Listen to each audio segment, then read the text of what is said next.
So Greg Berhalter has released a list of 25 names, and it has absolutely set the U.S. men's national team world on fire.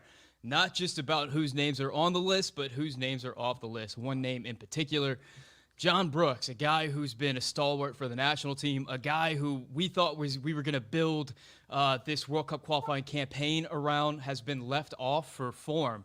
It's a big surprise and it's a big shock. And I brought on a guest today who I think can really help unpack this. It is Adam. It is USMNT Stan from Twitter. And Adam has a background in college sports. He's been a college coach. So he understands like the concepts of putting together a team and creating that harmony. So I'm really interested in hearing Adam's takes on a few of these things, John Brooks in particular. But let's start out with Adam. Give me like a 1 out of 10 your reaction immediate for this roster. 1 out of 10, yeah. Well, I mean, in terms of like my expectations, I think the couple just things that were different or that were a little bit shocking, really kind of threw me off, right? I think Yeah. that probably threw off my expectations in terms of like the quote unquote Berhalter guys, right? Roldan and Areola. I expected them. I was on I was on the space last night that we're always in, the first touch space, and Mm-hmm. I kind of asked guys. I was like, "Do you think how many of those guys, Costa, Leggett, Roldan, Areola, do you think are going to be involved?" And guys are like, 2 max. And I'm like, no, not how many do you want, right? How many do you think? And guys are still like 2. We can't. And so I wasn't shocked by that. I was definitely shocked by Brooks. I was definitely a little thrown off by honestly by Ferreira being involved even, Yeah. right? It's kind of out of nowhere, coming into a pretty big window. But I'd give it a 6 out of 10, not crazy, but not That's probably where I'm at, and oddly, I probably would be a lot higher if it wasn't for the whole Brooks thing, because the Brooks thing it has just really thrown me. I really was not expecting this, and there's so many different things to unpack surrounding that. But I want to say first off that we are live. This is not a recording, so guys, if you want to ask some questions, you can do all that live. We're kind of watching the comment section as it populates right now. Let's start from the top with this roster. Let's start from the goalkeeper. Now, there's 2 names that we all knew were going to be a part of this in Steffen and Turner. Those are the top 2 guys. I don't think that anybody else is going to get any playing time, maybe at all this cycle. We'll see how that goes. But we did see that Ethan Horvath was dropped for Sean Johnson. Not a huge shock considering that Ethan Horvath hasn't been playing much at all. And whenever he has played, his minutes have not set the world on fire. It is a little questionable because, the last time we really saw Ethan Horvath was that game in the Nations League final against Mexico where he did come in and kind of save the day. But that's a conversation that I don't know how you feel about it, but I don't think it's like worth putting too much time in. I think that the bulk should be about Steffen and Turner. So where do you see the goalkeeper position right now? Yeah, there was a lot of debate, right after last window. I feel like some good debate about like, where does it go? Who's better?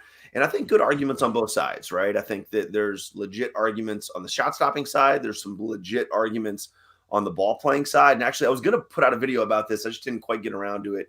Kind of got caught up in watching a lot of Tyler Adams, which was more fun. But like, is how can you build with Matt Turner, right? Now, I'm really interested by that and watching New England, watch them getting pressed, playing with New England, and seeing some of the passes he makes, doesn't make, and then the USMNT passes that he makes and doesn't make.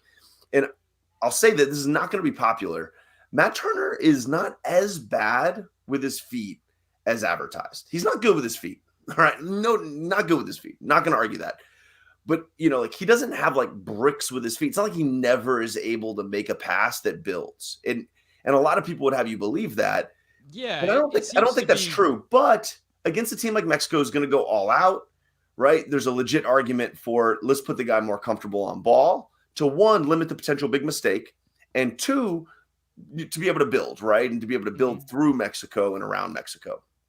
Yeah, and the flip side of that is I hear a lot that Zach Steffen is phenomenal at distribution or is like will allow us to play out of the back at a really high level. And I don't know if that's true. I don't know if we've seen Zach Steffen. Of course, he's better than Matt Turner, and he's one of the better ball playing goalkeepers keepers that we have in the pool, but I'm not sure that he's at like this elite level that him in the game allows us to do all kinds of things. And as I said in my roster reaction video, now that we know that John Brooks isn't going to be in camp and Serginho Dest won't either, that limits our ability to possess from the back anyway. So it kind of negates a lot that Stefan would add to the squad as far as his ability on the ball.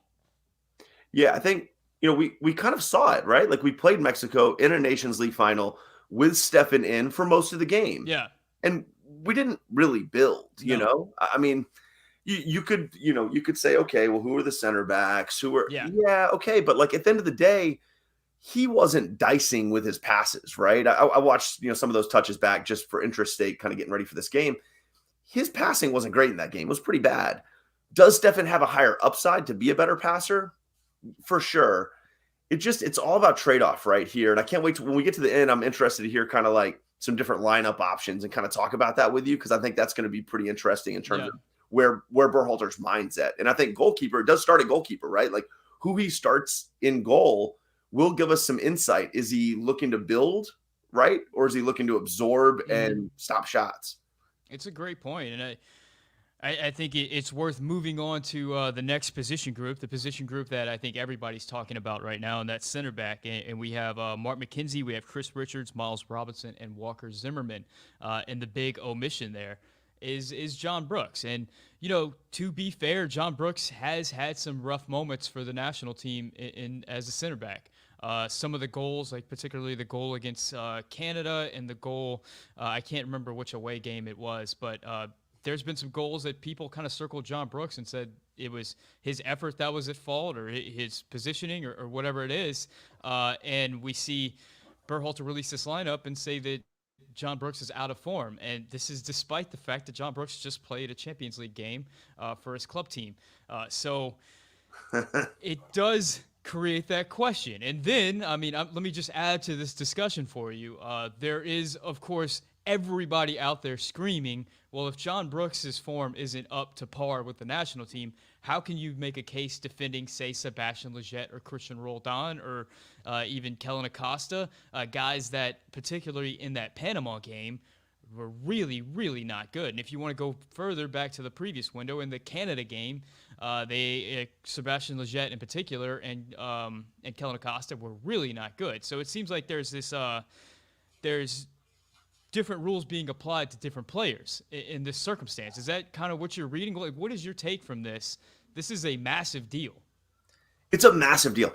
I was on the touch lines and touchdowns, guys were doing like a live stream, and I just went on there to watch their stuff, and they like live exposed it. It was pretty interesting, right? Like almost like seeing the lineup with a bunch of people in a community. I thought that was actually pretty cool, right? And so they opened it up. I like made sure to not look. And I'm reading through the defenders, and I almost had to double take. Yeah, me too. I started reading the midfielders. I was like, wait. I didn't read Brooks. Wait, I had to just miss that, right? Like, and I feel like everybody probably had that experience. Like, I must have just missed Brooks. Like, let me go through again. Wait, no John Brooks?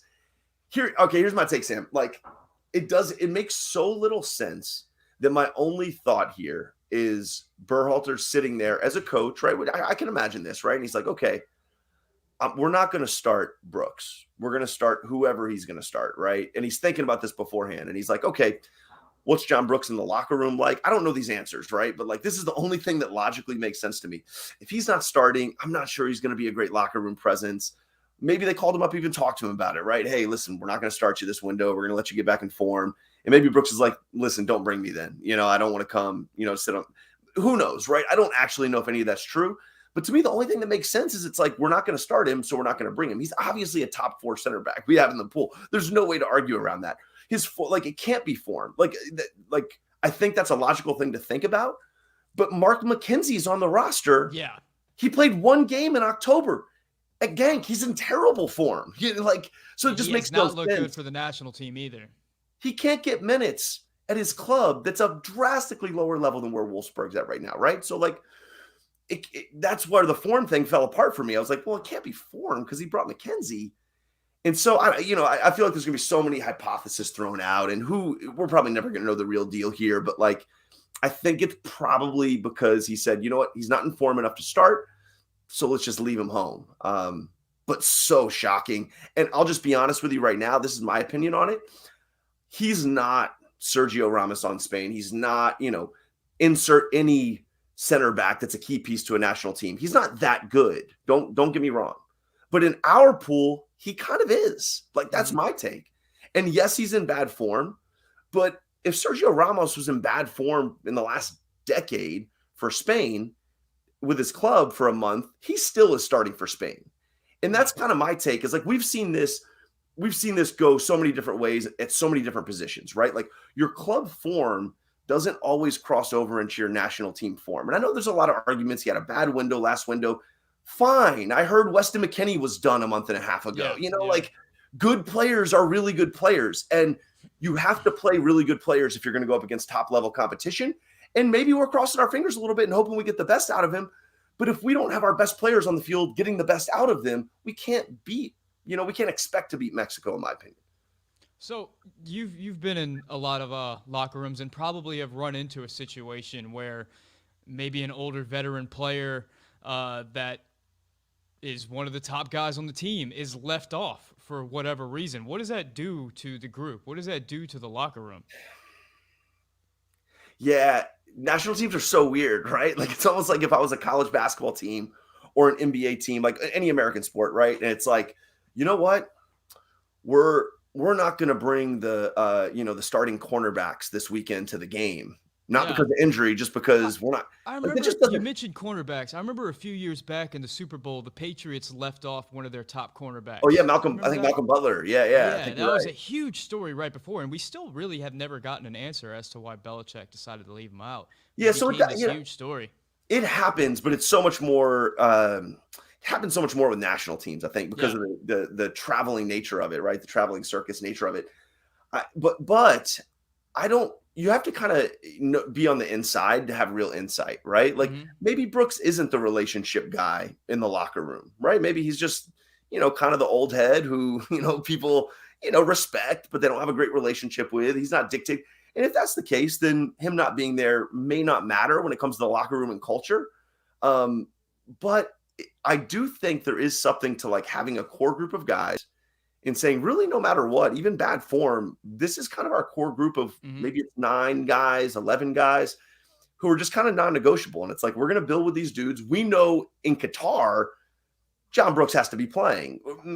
I don't know. If that's how Berhalter feels, you never leave him off, in my opinion. You never leave him off. You always bring that group. I saw somebody in the comments say, it's a personal thing with Brooks. It really could be. We don't know that, but like, could be just like he had some personal issues last window with him and they need to cool off, right? And they need to take not just this window, but like you get December and January off as well, right? And it's like, we need to cool off, come back in February and kind of figure it out. Could be, who knows? Yeah, and the fact that Brooks released that statement with Fox Sports or Fox News or whoever it was, like immediately upon the release of the roster, lets me know that like there was a discussion beforehand, and this was that there was an understanding reached. Something took place, and Brooks had his statement ready to go. It wasn't like he was shocked this morning whenever he was left off the roster, like the rest of us were. Really interesting, because it puts us in a position where we have Miles Robinson, who's been tremendous for us in World Cup qualifying. We have Mark McKenzie, who, as you said, hasn't played much for his club and hasn't played great for the national team. And then we have Walker Zimmerman and Chris Richards. We know that Greg has a lot of faith in Walker Zimmerman. He's a guy that I think was left off of the last roster, but then brought in due to injury and ends up starting a game. Like, obviously, he has tremendous faith in that player. And then there's Chris Richards, the player that has all the potential in the world, that could be great, that is getting regular minutes for his club at Hoffenheim. Had one start against Costa Rica where he was okay. I think he was okay. I don't think that we saw the best Chris Richards. Then again, it was his first start for the national team. So you're in a position where, do you bring in Chris Richards, who has all the ability and is a lot better with the ball at his feet against Mexico, though it is his second start ever, or do you play Walker Zimmerman in this game? Greg plays Walker Zimmerman for sure. I'd be willing to bet a lot of money on it. Like, if there was somehow a way to gamble on that specific bet, I'd put down a lot. But you should play Richards. I mean, the hole is going to be on the left now with Brooks gone. And I think Richards is the most natural guy over there. He's done it a lot for Hoffenheim. Yeah. He's looked really good. He's good with his left foot. I think against Mexico, we'll get to the fullbacks in a minute, but Yeah. I firmly believe that he's not going to start Scally. He should, but he's not going to start Scally. I think he's going to go with Yedlin. He's comfortable with Yedlin. And I think he's going to go with Robinson, who's playing great. The problem is neither of those guys are very technical. Neither of those guys are very good in possession, right? You already said, Miles is locked. I agree. I think Miles is locked. He's also not great in possession. I think he's getting better, and I think he's better than like what the narrative is out there on him, but he's not great. And so, like, who, we already talked about Turner versus Stephen. Richards can be the guy that can kind of unlock stuff, and he can be your guy who can actually make some passes and do a little bit of the stuff that John Brooks does, while also being athletic enough to make some plays defensively. So I'm going Richards, hands down. I think he goes Robinson, Zimmerman. What do you think, Sam? I don't know. I think, as you mentioned, the fullback situation is going to be interesting. Do we see a back line where he brings in two guys with almost zero national team experience in Richards and Scally? With Dest out, that just kind of throws a wrench in the whole thing. I would be comfortable with bringing in Richards if Dest was in that right back and there was a lot of familiarity there.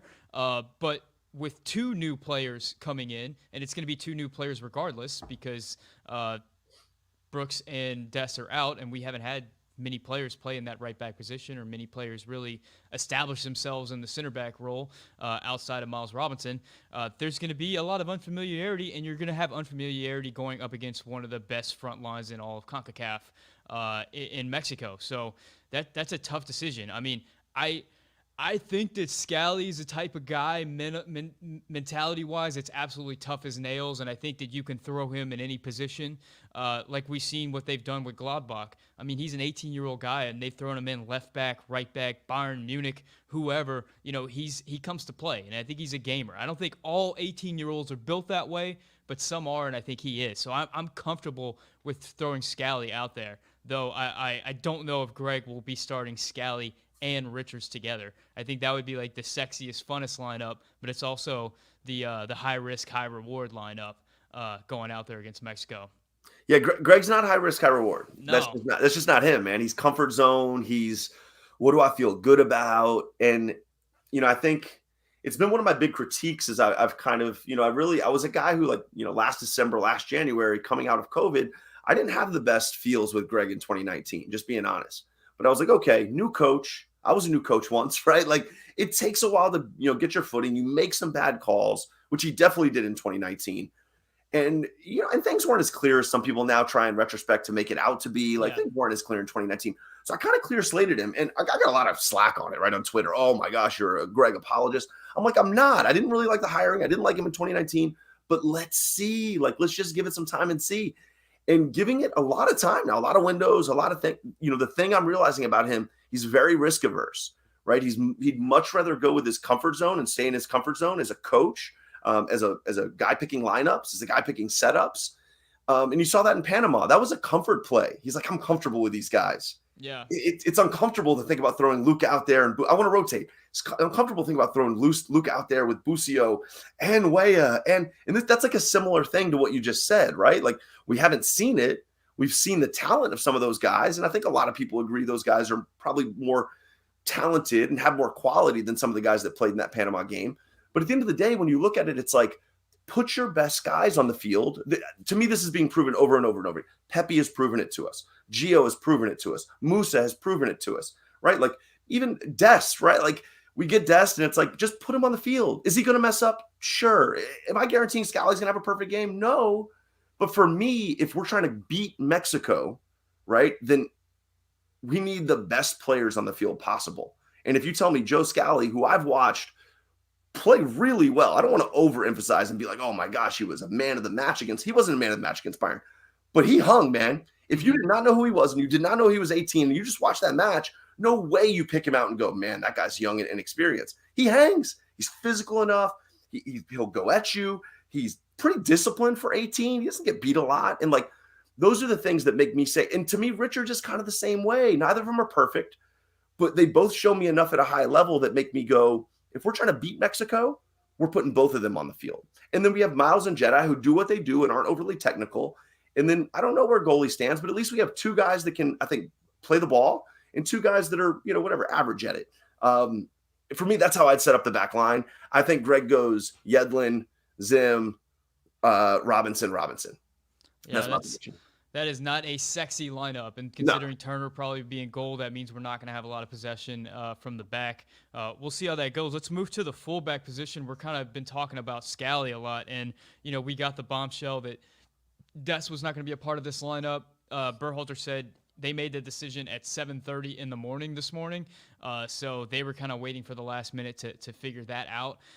Probably why they originally announced the roster was supposed to come out on Wednesday, and then they moved it back to Thursday, and it was probably to see whether or not Serginho could go ultimately, and it looks like apparently he can't. So, a few months ago we were talking about how great our right back position was, and about how a guy like Julian Araujo was spare parts because we had so many guys that could play right back. And looking at it now, we've got Reggie Cannon, who has not had many appearances in Portugal at all.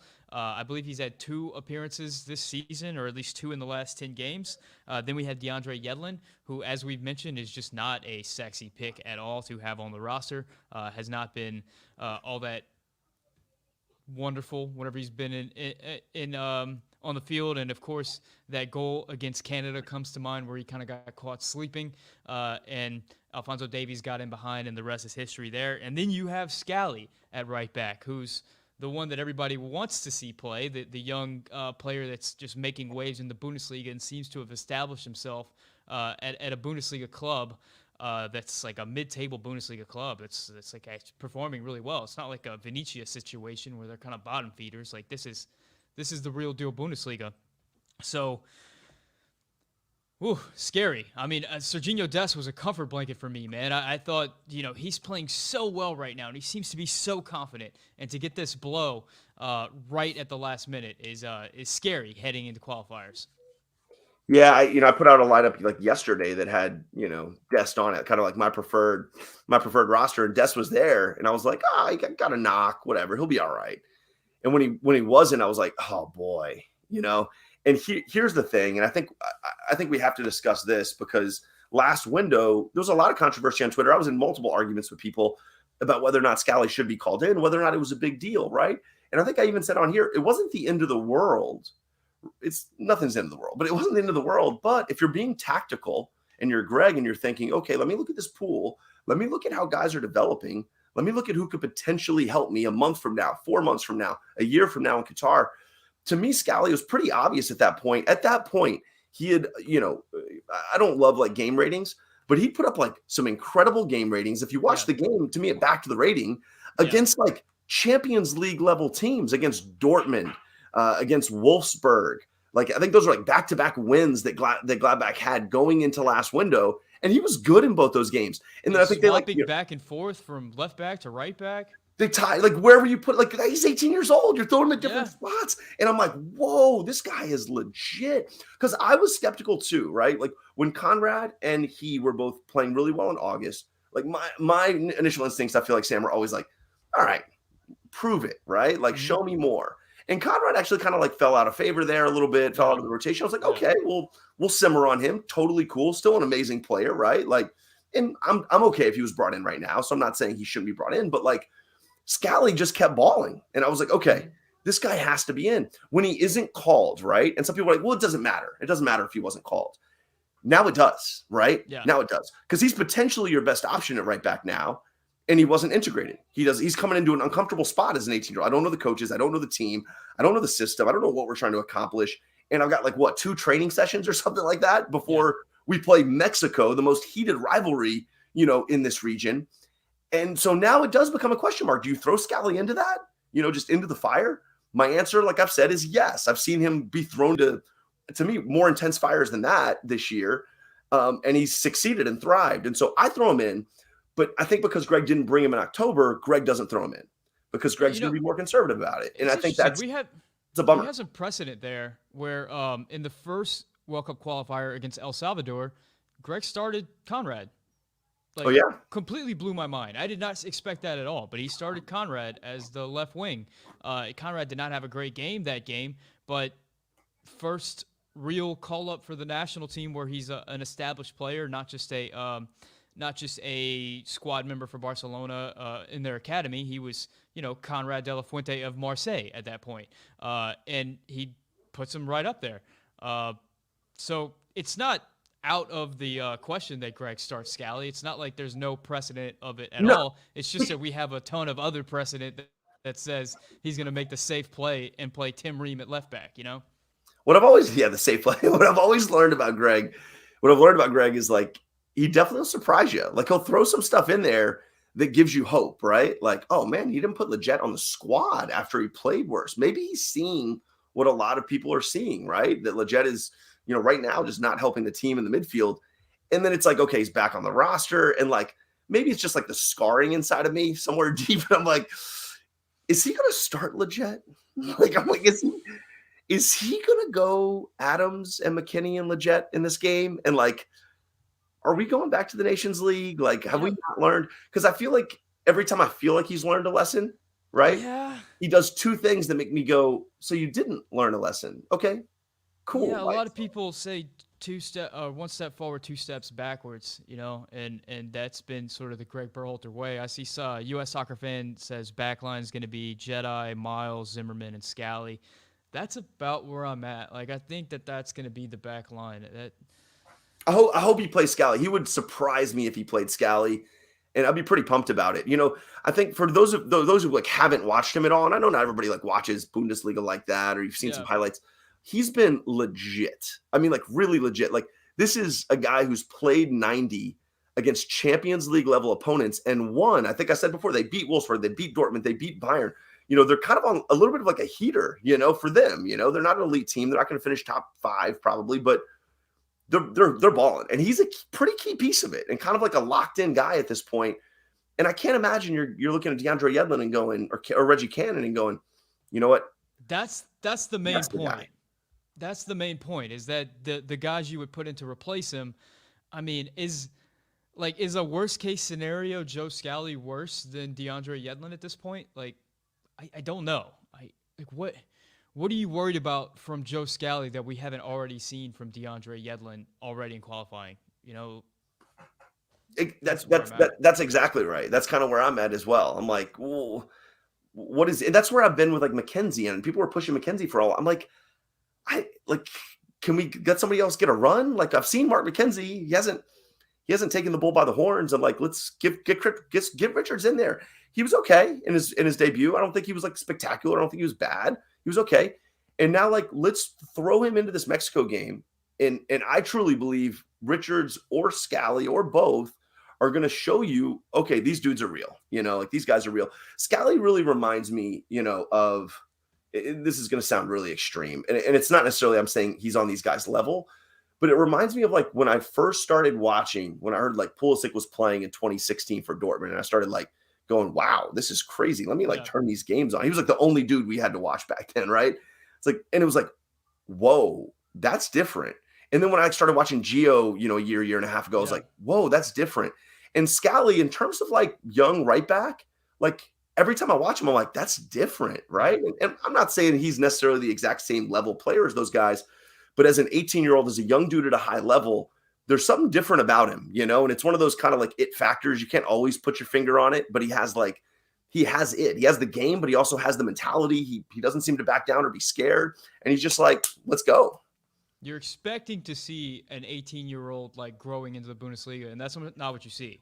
You see a guy that looks like he belongs. Oftentimes whenever I turn on a Mönchengladbach game, I'm not sure which side he's playing on. So like the first few minutes, I'm trying to pick him out, and it's hard to pick him out because he just looks like he belongs.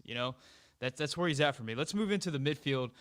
And we've got, Tyler Adams and Kellen Acosta coming in at that 6th position. I know you just did a big exploration of Tyler Adams about how we all know how good of a player Tyler Adams has been for the national team, but I think we forget at times that even though Tyler Adams has pretty much a veteran to us, he's still just 22 years old.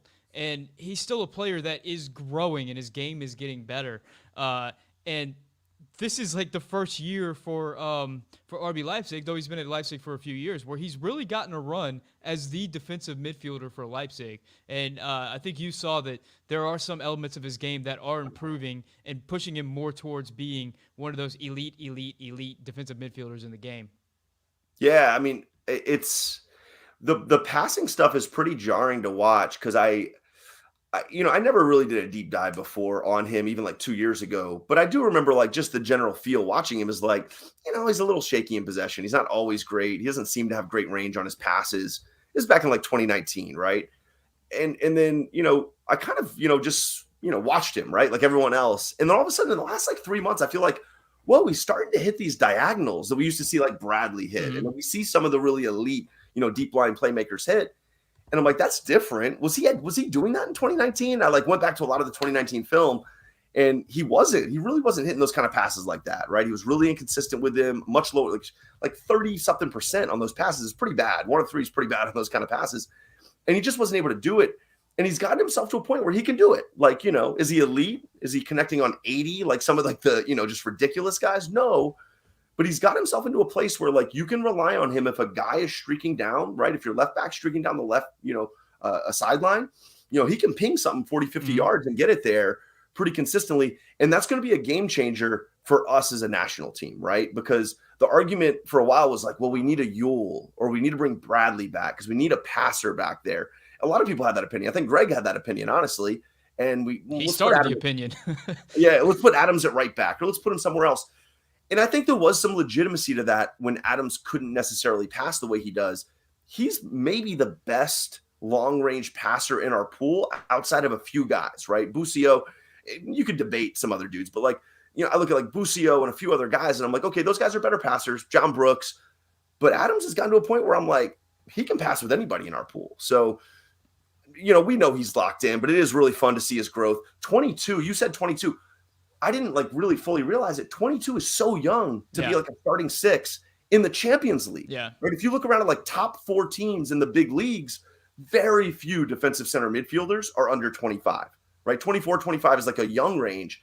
And we forget about that. We forget about how much growth somebody can have from 22 is when you graduate college, right? Like he's graduating college now, okay? And he's going to be a pro. We'd expect a lot of growth in the first 3 years. And I think we're going to see that. I think he's going to become more disciplined. I think his passing can go one more level up. And I firmly believe after doing that deep dive that he will get there. I don't like doing will and won't, but like I've got a lot of faith in him now. Yeah,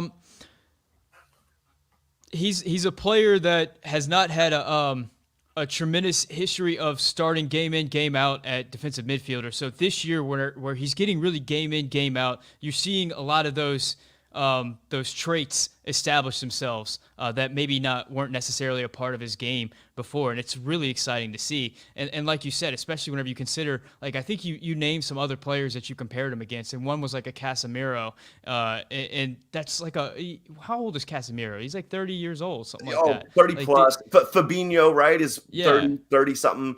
Jorginho's a lot older. Conte, 30, like all these dudes, and he's passing just pure numbers, which isn't always the best, right? But like pure numbers is already kind of getting to that level. And even watching them, those guys are better passers. You can see it, but it's close. At 22, he's approaching them as a passer, which is pretty cool.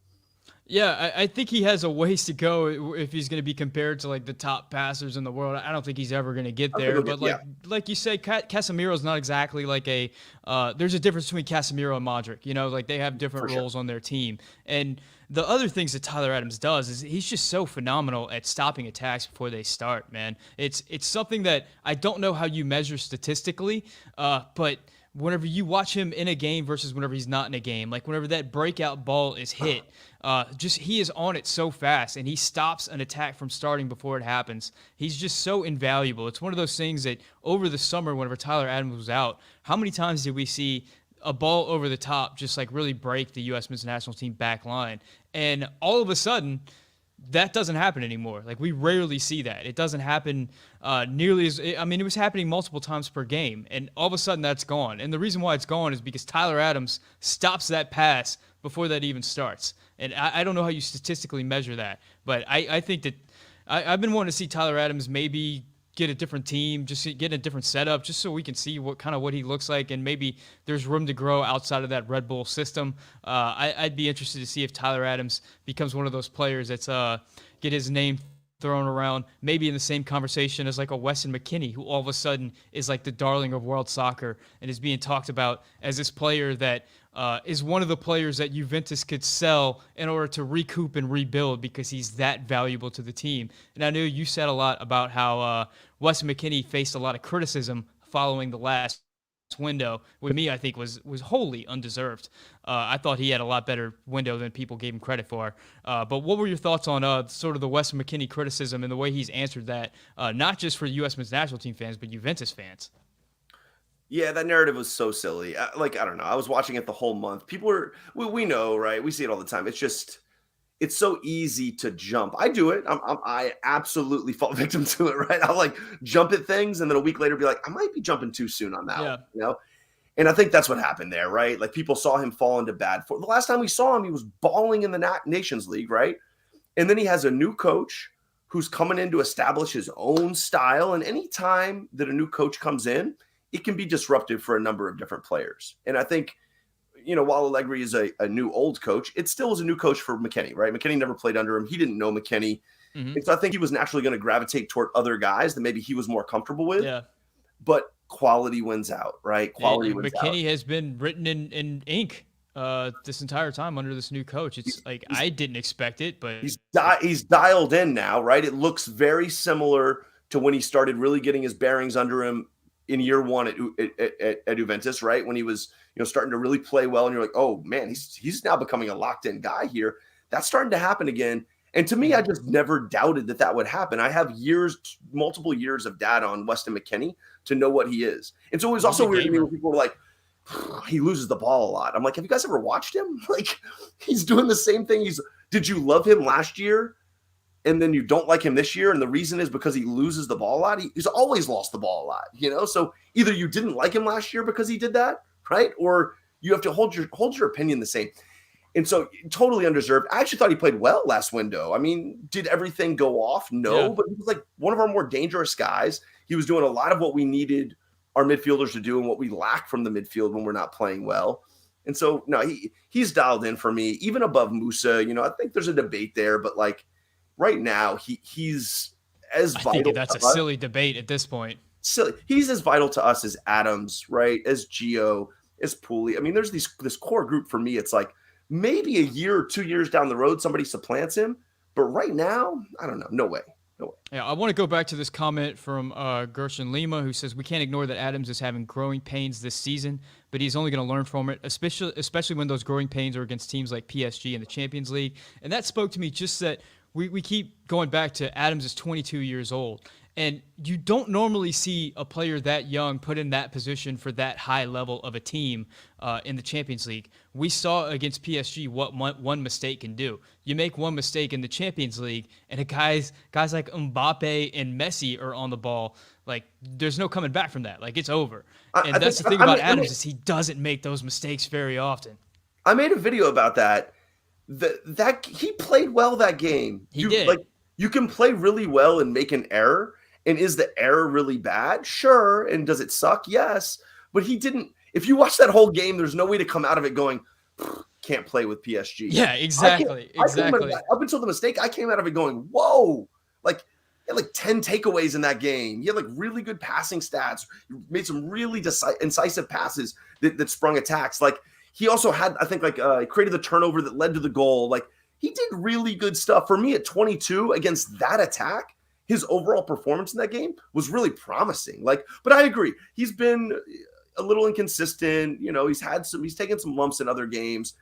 He has been okay. Like, I don't think he's been elite this year, but he's been okay. And I think at 22, that's okay. Let him grow. It's more than okay. I mean, I'll take that every day of the week. I think what you're talking about is like judging games based on the box score. I think that a lot of fans fall into that. I think that's where a lot of the McKinney criticism came from, because he didn't have those.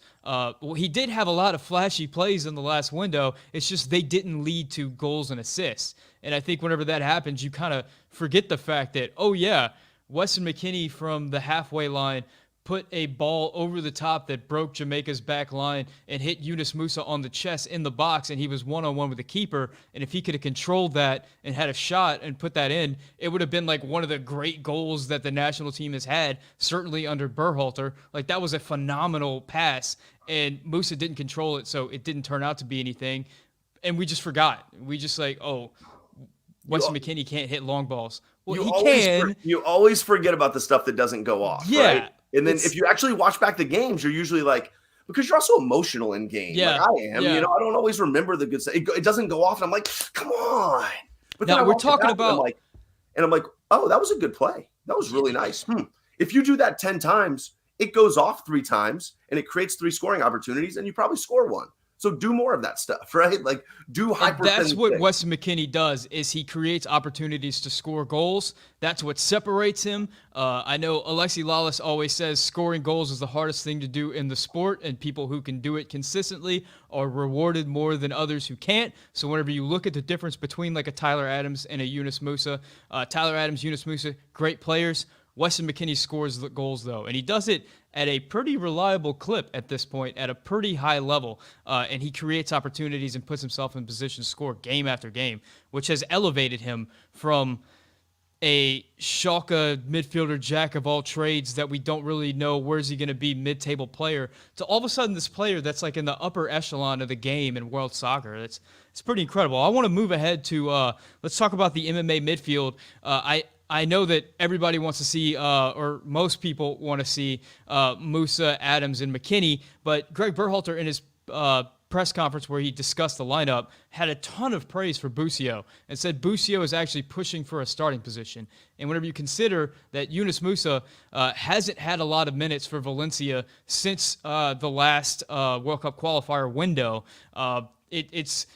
it's making me kind of furrow my brows because I do want to see Musa. I think that Musa is just like this fantastic player that brings so much to the squad. But it sounds like Busio's right outside the outside looking in. Yeah, Greg loves guys with passing range, right? Yeah. I don't know, I think he saw that in Yule. He saw that in Bradley in 2019, and I think there's some of that in this Busio praise, and I think like his. Definitely starting to become a little bit of an infatuation with Busio, but I'm kind of okay with it. Like way better than some of the other guys he's infatuated with, right? Like I like Busio a lot. I think Busio is going to be a really good player. I have some question marks as to whether or not we want to throw him in versus Mexico, just because I've seen him in very aggressive and physical games, namely in the Gold Cup, honestly. Not fold, but get passive, right? Not, I think when the game gets physical, there's certain players that like rise to meet the physicality of the game. Like Hoppy was an interesting one to see him do that for the first time in the Gold Cup. Scally has done that against Bayern and a couple other games that were even crazier in the Bundesliga. Yeah. There's a lot, right? Yeah. Busio's the other kind of guy to me, yeah. right? Like right now, at least. Hopefully he develops it. I don't trust that if that game gets chippy, which it will, that Busio's going to turn up his level, right? And I do think his passing can help against Mexico and how Mexico is going to play us. I just don't know if we're going to get the best out of him if that game gets like cutthroat. And listen, we're making it's conjecture here, right? Like we don't actually know this, but my highest percentage play is MMA. Throw them in there with the way the team is right now. That's people talk about, oh, they have Raul, right? Like we haven't played against them in a while with Raul. We have Adams now, right? Like they saw Adams for a few minutes at the end of that Nations League game, but like we have a healthy, full go Tyler Adams. They haven't played us with Tyler Adams. And so I look at it that way. I'm like, you got to play with Adams now. Sorry. Everything's going to be tougher, right? All the stuff that you think you can create against us, he's going to make it way tougher. And I love this idea of also just having these 2 ball winners, ball progressors, McKinney and Musa next to Adams. And it's just like, I think we can control the midfield that way. Or is it going to be this clean possession style? No, there's going to be some errors. But we're going to be gritty enough and technical enough, I think, to get it done and to progress the ball forward.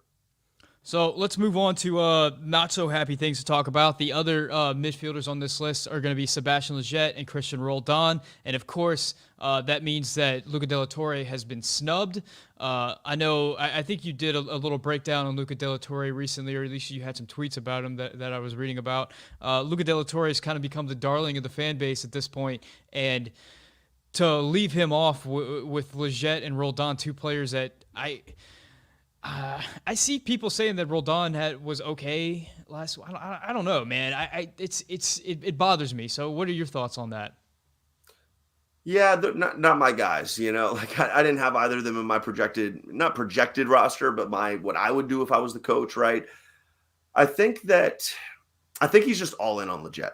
Just be honest. I think he has just gone all in. He's invested a lot, right? It's like anything. When you've invested a Sunken ton of costs. yeah, when you've invested a ton of money into something, it sometimes can take you far longer to get out of it, right? And even though it costs you more, it's just human nature, right? It's like, oh my gosh, I put so much into this. And right now he's at the point where he kind of just needs to pull the cord, in my opinion. I think we've seen what Sebastian Lletget is, and we need to go, okay, we need better backup options at the 8 if we're going to compete in Qatar a year from now. We need better backup 8 options. Lletget's old enough that we know he's not getting better, right?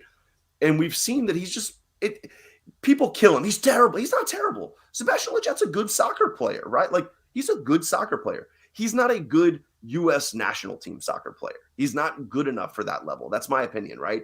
And so really disappointed by that. And then Roldan, I just don't get it. Like, I don't know. He's balling for Seattle, not in the midfield, right? I think he's playing more advanced when I've watched and from what I've heard. And so I don't know. Why is he at the 8? The And only case I can make for Roldan is that he can cover at the 8 and at the wing. So it's just like the a versatility. guy, There, yeah. versatility. It's not a great case that I can make for Roldan. I think the frustrating thing that the fans have with Lletget is that it feels like some of the rules that are being applied to other players are not necessarily being applied to him. It's a frustrating thing. I mean, we've seen Berhalter bring the hammer down, right? Like, we saw him leave Weston McKinney out of the squad whenever he had that infraction. Like, he came out and took one of the best players, one of the emotional leaders of the squad, and sat him down, sent him home, gave him a plane ticket. We see in this window that he brought the hammer down on John Brooks, a player that legitimately should be one of the better players on this squad, should be a leader, but just flat out hasn't been. So he did put the hammer down there. But whenever it comes to Sebastian Lletget, we don't get that same treatment. And it's certainly a frustration and a question mark for the fan base, at least. Yeah, I mean, here's the problem with these dudes, right? I totally agree with what you just said. The frustration is this, in my opinion. If you have a 25-man roster and you're like, you know what? We have the 23rd, 24th, and 25th spots, and I just want to bring in guys who are team guys. I know them. I know, whatever you want to do in your locker room, right? And that's a real thing. A lot of fans I've encountered on Twitter like, no, like talent, talent, talent. That's not how team building works, right? There has to be some balance. I would be okay with that. But that's not what he's doing, right? He brought Paul Arriola in and started him in 3 games. He brings Roldan in, and he's given Roldan way more opportunity than somebody like De La Torre, right? Lletget, he started time and time and time and time again, right? And like somebody like Zimmerman he brings in, who I have Zimmerman as my 4th center back. It's debatable, but like that's where I have him. But he brings him in and starts him. And so he's taking these guys who are fringe roster guys who I would probably be okay if they were just like on the roster. And I'd go, okay, you get 2 or 3 to like be at the end of the bench who are your guys that you can trust and can whatever be the leaders or whatever it is.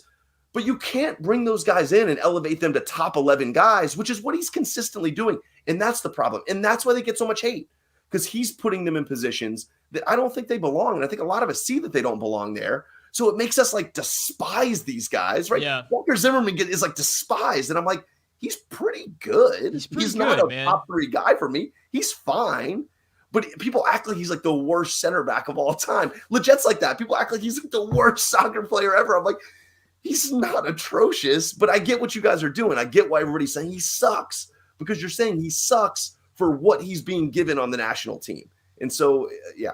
Yeah, I think Matt Murata said it here. Here's the thing. We may not know yet whether or not guys like Luca De La Torre or Conrad or Hoppy can do it consistently at the international level, but we do know that Lletget, Arriola, and Roldan can't. Agree, Matt. Fully. Totally agree with that. That's the frustration. That goes back to the risk averse, right, Sam? Yeah. And it happens where if we're giving these guys opportunities, that means we're not giving other guys opportunities. And that puts us in a situation where somebody like Serginho Dest gets hurt, and all of a sudden we're looking around like, who the hell is going to start this game?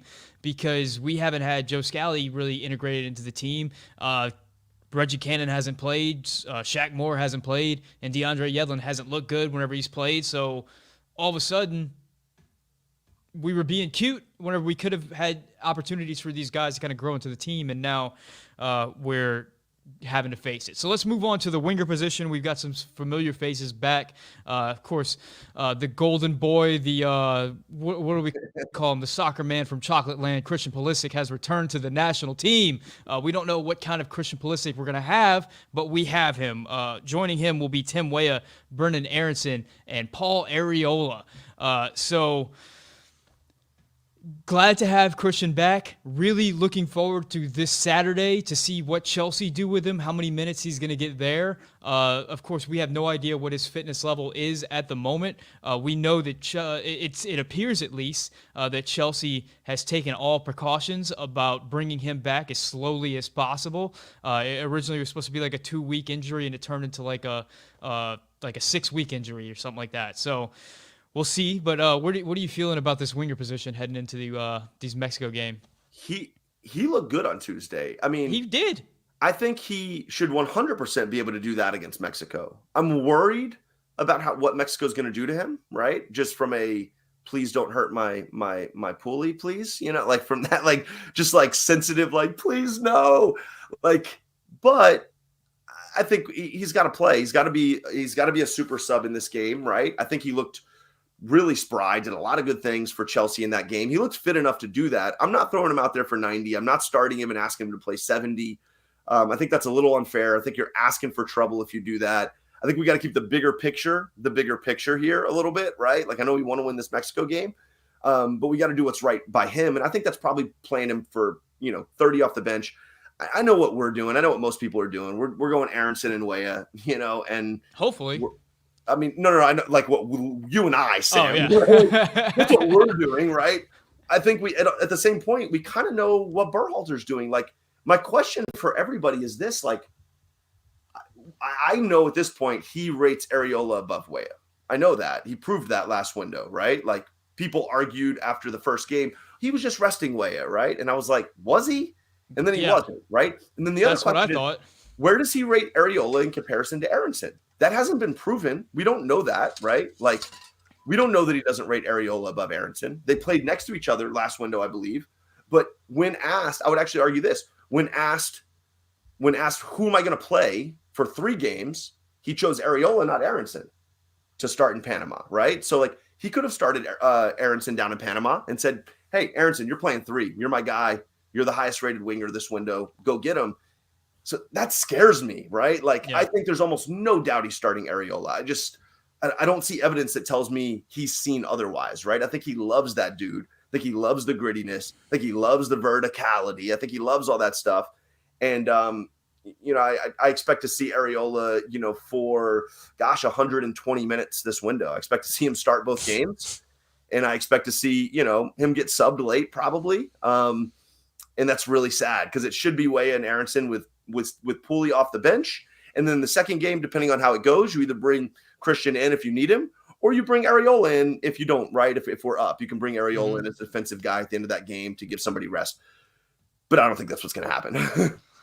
I don't know, man. If you can't, after that Costa Rica game, if you can't put Weah ahead of Areola at that point, I mean, with the game that Weah had, I don't know what to say. I mean, I agree. I hope you're right. The things he's doing for Lille right now. I mean, I know it's crazy. Hey, let me ask you this real quick. So I've had this like thought in the last couple hours. Who are your like 180 guys? Like, who's going 180 in this window for you? Like, locked in unless they get hurt. Of the guys we've said, just throw some names out there. So I think Adams is a 180 guy as long as he's healthy. Would you agree with that one? Yeah. Miles Robinson. I think Miles is a 180 guy in this window. I wouldn't say one of the wingers, but like Weah. To me, Aronson's a 180 guy. I don't think he will be, but he is. Like, I think he should play both games dialed in 180, and I would bring in Pooley for Weah most likely. It could go either way, right? Depending on who's playing better. But those wingers are like somebody's 180, somebody's 150, in my opinion. And then McKinney, I think, is like, unless he needs a rest, he's a 180 for me as well. And obviously this could change if we're up by 3 against Jamaica, right? So we all know that. If we're up by 3 against Jamaica, 3-0, obviously we're going to do some stuff to get guys rest. But those are kind of the core dudes for me. I'm playing those guys 180. And then, at this point, like, Musa's like kind of there for me, but I'm probably bringing Busio in, Yeah, as I a think starting one. Busio is going to get minutes. I don't know why we would take Anthony Robinson out for any Oh, reason. Jedi, absolutely good one. I Yeah, great one. Yeah, yeah, he's 180 for me. it's going to be interesting to see what happens with our striker position. I see Blake Eshelman says, where do we see Ferreira in the lineup? Inverted winger, attacking 8. Don't know where he fits into GGG's system. That's our backup striker, at least as it appears on the lineup. It's a very interesting question because in the past, whenever he played for the national team, he was a withdrawn false 9 striker. For FC Dallas, he's been playing as a second striker and been very effective. He's great whenever he has freedom and he can go to either sideline and just kind of create wherever he goes. He's a player I really like, a player I was not expecting to be in this position at this point, to be honest. I thought maybe further down the road he would be integrated in the national team. He's a player that I thought could definitely play that inverted winger position that we see like Tim Weah and Pulisic and Aronson play. But it appears that Greg brought him up as a striker. So, yeah, I don't know. Have you watched much Ferreira? Do you have any insight on Ferreira? Watched a lot of Ferreira this year. I think he's been awesome. He I has. don't, I don't think he makes any sense No. for what we seem to be trying to do. Like, and that's like the problem. I think, once again, not to harp on it, that's the problem I think we continue to have. The Honduras setup, the Panama setup. To me, like the Nations League final setup didn't make a lot of sense. And like some of the, like it continually confuses me. We seem confused, right? About who we want to be, who we're trying to bring in. Like, okay, Pepe's the starter. I think we all agree with that. I think Greg agrees with that. Like Pepe's starting. So what are we going to need from a 9, right? Other than what Pepe brings. Okay. Well, there could be a situation where late game is tied and we want to get a goal, or we're down 1 and we need to get a goal against Mexico. Is Ferreira the guy you're bringing in? Is that our Yeah, guy man. that we're bringing off the bench? Like, we don't want like a DK or a PFOX, somebody who could get something in the air, make something out of nothing, right? Like be electric.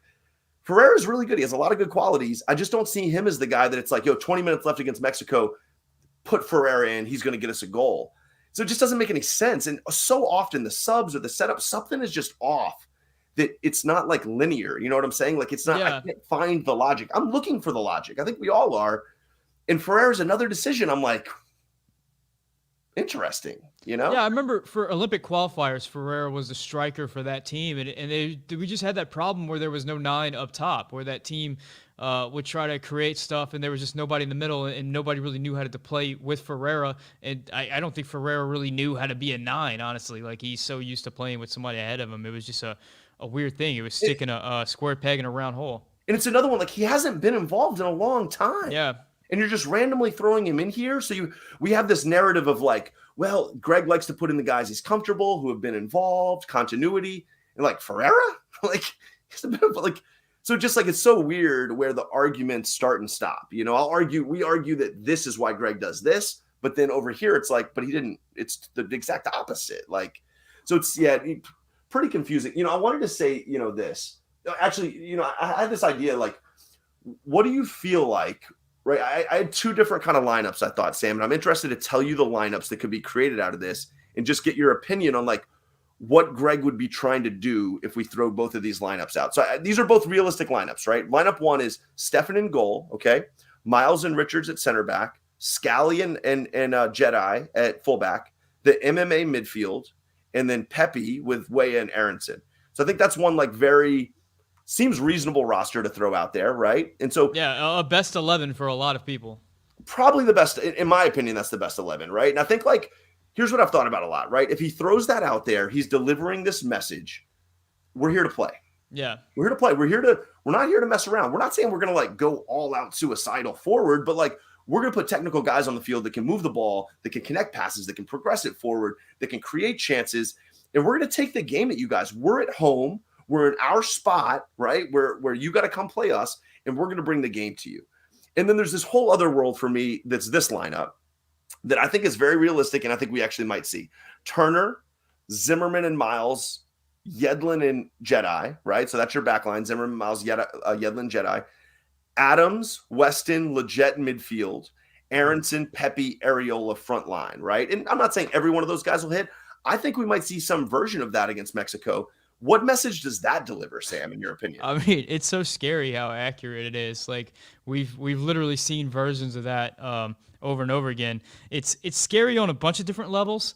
I think from that back line is not the craziest thing in the world. I can see that back line happening.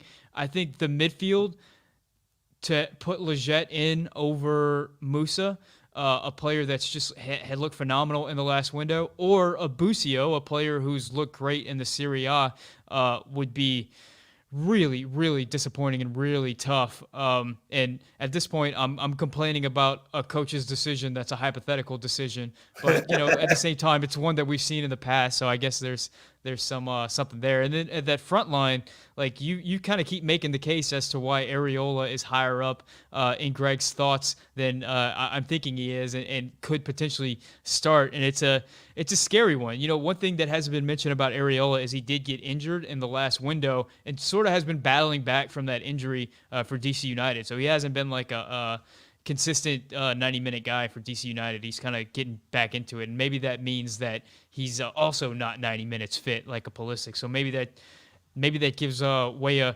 more of an opportunity to play. But I think it all comes back to this idea, which I saw Jake from FIFA America make on Twitter right before I signed on to this, which is if you're a player on the U.S. men's national team or a player in the pool, it's got to be very confusing at this point to figure out what it is you have to do to earn a call up to the national team and then like get playing time for the national team, because there seems to be a lot of inconsistencies as far as whether or not you're playing for your club, the level that you're playing for your club, the position that you're playing in, how you've performed for the national team. There just seems to be all these different variables that change from player to player. And it's very frustrating from a fan perspective. And I got to imagine it's going to be frustrating from a player perspective. Yeah, it's definitely frustrating from a player perspective, right? And I think which one of those two lineups we see come out is going to tell us what our coaching staff, right? What our team, what our staff, our head coach is trying to do, right? Lineup 2, he's trying to absorb. He doesn't care about possession. He's got a lot of guys who aren't great in possession in the back. Yeah. He's not trying to build out of the back. He's putting Leggett in, who's not progressing the ball. He's putting Areola in, who's just kind of like a ball-winning winger. And he's saying, listen, Mexico's going to have the ball. We're going to absorb. We're going to, try and hit him on counters. We're going to try and wait for Pulisic. Try to get him with set pieces. And that would be really sad to me because Mexico hasn't been that good. Yeah, they struggled against Canada. I'm going to get to Canada. We've seen worse teams play with them. They pulled out like late winners, I think, against Jamaica and a couple other teams who absorbed for sure. But why are we trying to play them the way Jamaica's playing them? Why are we trying to play them the way these way inferior teams are playing them? And then, like you just said, it's so sad to watch Canada go to their place, to the Azteca, bring it to them, and then their head coach after goes, should have gotten that win. Disappointed us. We wanted to bring the game to them, and we did that, but I'm disappointed we didn't get the win. And I'm like, whoa, I want that dude. Our coach is going, you have to suffer. You have to suffer. And the game is a grind. And, we got a 1-1 draw at home against Mexico. We scratched it out. It's a good result. And there's just a mindset difference. And you and I know, when you're on a sports team, the messaging from the leaders means a lot, right? Yeah. So what's the messaging day in, day out here? Is the messaging, hey, here's the lineup we're throwing out. Let's just hope to hold on against Mexico. It's a terrible message for a young team that has the most, us in Mexico, the most talent in the region, and a team that's going to develop into the most talented team in the region that needs to be developing the mindset right now. Even if it wasn't true, which I think it kind of is, they should be developing the mindset, nobody in this region can play with us. Mm-hmm. We're bringing the game to everybody, including Mexico, even in the Azteca. And so it's sad to me where I see this potential for that. And then it's sad to me to see a coach who's throwing out lineups and setups that's let's try and eke out a point against Panama away. It's why are we doing that? He's mentioned that in some of his interviews where he says, we're literally trying to gum up the works and get substitutions in the second half that are going to come in and change the game. And I could very much see what you just laid out, and the game plan being it's going to be 0-0 at the 60th minute, and Pulisic's going to come in and win the game for us. I could kind of see him talking about that. And yeah, that is a frustrating perspective because you've got guys that are capable of going right at this Mexico team where, I mean, talent-wise, we're right there with them if we're not ahead of them, and it's frustrating to think that we might not come out and just put them on the table and go right at Mexico. I'll say this before you kind of wrap us up if that's where we're going. But like, there's this old school American soccer mindset, and I think I'm old enough at 38 to have been around for a lot of it, and I think you've probably seen a lot of it yourself, Sam. Like, it's this mindset of like, okay, we're gonna have to. Here's the style we're gonna have to play if we're gonna hang with good teams. I'm not saying we need to turn into Man City. I don't think that, right? I think we need to be a totally different style than some of those teams. But I do know that we need to be assertive and taking the game to people, whatever that means, whatever you're trying to do. We have talent to do that, right? And so it's sad for me. It's sad to see this carryover of this old mindset, and it's just habits. I think it's just what Greg's always known. I think it's where he's most comfortable. It's how he's seen the U.S. get results in the past. It's how he got results when he was on the U.S., right? And I think to truly reach, I don't think it's going to be this cycle. I'm not a fire Greg right now kind of guy, but like, I think that right after this World Cup, I'll be really disappointed if we don't get more ambitious, right? More ambitious with our selection of a coach, more ambitious with our roster selections, with how we're bringing in and developing young guys, and more ambitious with our setups and our roster and our playing style, everything. Ambition. We need more ambition. Yeah, I mean, it's a good point. I mean, States FC does say not the greatest roster, but more than enough talent to still win 2 games. Way is going to have a massive camp. And it's hard to disagree with him, even though there's like all these weird contingencies that we're talking about, the weird John Brooks thing, and just Luca Della Torre and Areola and Jesus Ferreira, and even after all that, at the end of the day, we still got a squad that can go out and beat this Mexico team. Maybe it might not be in the fashion that we want to see them beat them, like the way Canada took it to them in Azteca. Maybe it's going to be sort of that, hope Weston McKinney gets a header in the box type of thing, and we, grit for 90 minutes. But it's very much a squad that can go out and get 6 points in this window, and we end up looking back like it was a great success, even though, man, we certainly make it hard on ourselves. I think we're going to qualify, right? I don't want to be this like doomsday guy. That's not me.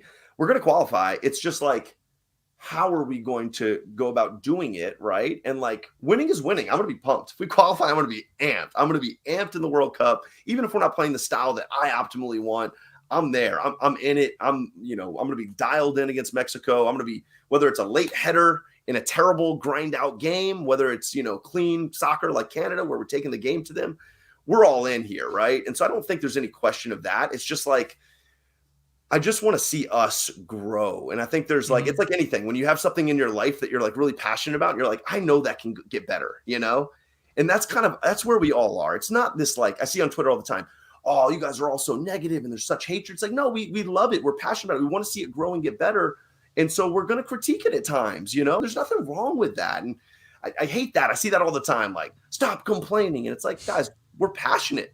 That's why we come on here and talk for an hour and 15 minutes, right? Like, I think one of the frustrating things for me is we have seen growth under Berhalter. We sure have. There has been a lot. Sure. But the thing about it is it seems to be, what's that old phrase that America will do the right thing after they're done doing all the wrong things? It seems to be that's the way that Greg approaches it by, after he's getting punched in the face from walking into door A 90 times in a row, he decides to walk into door B, and we're like, Eureka, he's figured it out. Like, why does it have to be that way? Why can't we just see what's there and just take what's there and just have these players replicate what they're doing on the weekends with their club teams? That's been the main frustration for me. Hey, let's cross our fingers on the lineup, right? I mean, that's what we have to do, right? Because I laid it out. If he plays that first lineup, that's a lineup, man, right? And like, you can even bring some subs that are good off there. But, there's also another version of this that doesn't probably go that way. And so we'll see, right? Like an hour before game time, fingers crossed, right? And, we're spending all of our time talking about the national team, which we should because that's what we do. But, Mexico has their own problems of their own coming into this game. This is a huge game for Mexico, man. This is a huge Huge. game culturally for soccer in North America. Period. I mean, Mexico coming off 2 losses to the United States. They're number 1 in qualifying right now, but it's not like they've been like this dominant side that we've seen them in the past. They're very much aware that both the United States and Canada can play with them at this point and are nipping at their heels. They're very much aware that the United States is developing talent at a rate faster than they are, and they're very much aware that the United States is developing Mexican-American talent. And all of a sudden, there's this battle for Mexican-American fans that are in the United States and have traditionally supported Mexico. But now all of a sudden, there's this Mexican striker or American striker of Mexican heritage that's playing for the United States. And what happens if he has a big game against El Tri? There's all these layers to this game, not to mention the fact that, like, Mexican fans are out for blood anyway, and they're already upset with Tata with the way the team's been playing. And, to lose another game to the United States, to go 0-3 against the United States would just be, the worst thing in the world for them. So this is just a huge, huge, huge game with so many implications, both for them and for us, man. Because if we lose this game, like worst case scenario, if we lose this game, then all of a sudden the back half of qualifying, we've got to go in some tough places and we've got to get results. If we win this game, then we can start doing more things. We can start integrating younger players. We can bring in new guys, test things out. We can give players rest when we don't have to force players in the lineups. So much hinges for both nations, for the United States and Mexico, on this game and on this window for that matter. It's just so massive, man. And we could legit see Tata fired. Mm-hmm. That is very. Because they've got Canada right after us. They lose both, or even if they lose draw, like there's a chance he's been on a hot seat there, even though he's first in qualifying. And I saw, I think I saw a comment I thought might be good to, be one of our final ones. I think Jake said, "Don't get me wrong." Jake, I think Prieto said, "Don't get me wrong. I'm not happy with most of Triple G's choices, but it's working so far, right?" And I think I agree, right? Like winning is the goal, right? Winning's the aim, qualifying's the aim, and I'm with it, right? Like if Greg gets it done and we qualify, at the end of the day, I will say, hey, he got it done. Cool. But once again, I think a lot of what I'm talking about is where is the ambition that we have as a fan base? Is it just to get it done and just to qualify with this young group, right? Which is a good thing. Or is it to start to build something and grow something that can be more in 2026, right? And that starts now. That doesn't start in 2023, right? Like to me, that starts now. And so when I critique the either playing style or selections or whatever, it's because the vision for me is where can we be in 2026 and 2030? Like, I think our staff need to be a little bit bigger picture vision about it, which is challenging because as a coach, you get one cycle most of the time, and it's like, I want to go qualify. And so I'm going to do it with Areola and all these dudes. But anyway, Jake, I agree with you. I'm in, let's just qualify. I'll be super pumped after 2018 if that happens, but I would like to see us start to grow a little bit, and do some things a little bit different. And I have seen like a massive change in the fan base over the last decade or so, where I really felt like maybe 10 years ago, the U.S. men's national team fan base was mostly like craft beer type dudes, guys with long beards that were into like the irony of wearing like I don't know, like a Gerder Firth jersey or something like that. And all of a sudden the fan base has grown so much and there's so much more influences from so many different cultures that it's becoming closer to maybe like a college football style fan base where it's a lot more in your face and ravenous and maybe juvenile at times, but very, very, very passionate and very knowledgeable. The spaces are so cool, man. You're on there with like Gideon, who's a 17-year-old and working at McDonald's. Guys in their 40s who are like dads and like, it's so cool. I just think it's so cool. And it's so cool to see the variety in fans. And there's so many young, passionate USMNT fans who get a lot of hate, by the way. Oh, that's a 17-year-old. Like, no, good for you, man. Get on Twitter. Let it go, man. Like, be passionate about it. I love to see that. Absolutely. Adam, thank you so much for coming on. I want you to tell everybody where they can find you if they want a little bit more. You can find me on Twitter at StanUSMNT. That's the main spot right now. I'm putting out some breakdown videos. This window I've got, I don't know what I'll do yet, but I'm definitely going to put out a couple as we go through this window. But it's been fun, man. Sam, thanks for having me on again. This is so much fun. just chopping it up and talking soccer with you and our favorite subject, man, USMNT. Yeah, always a pleasure. I wanted to get you back on because last time we had the microphone issues, and that was on me. So I wanted to get you back on and have you have another opportunity to get your stuff in front of everybody because you have such great things to say and great analysis, which a lot of people in the comment section have been saying. Guys, thank you so much for hanging out, and thanks for all the comments. I love doing the live stuff and be able to see you guys commenting live. That is just such a cool aspect to all this and this whole like U.S. men's national team community. Make sure you hit that like button. Make sure you subscribe if you haven't yet. If you want to become a member, absolutely do so. Get access to badges, behind the scenes content. Shout out to Manuel Oliveras, my tier 2 member. Guys, thank you so much for watching. We're going to beat Mexico. We're going to do this. My name is Sam, and this is the Yank Report.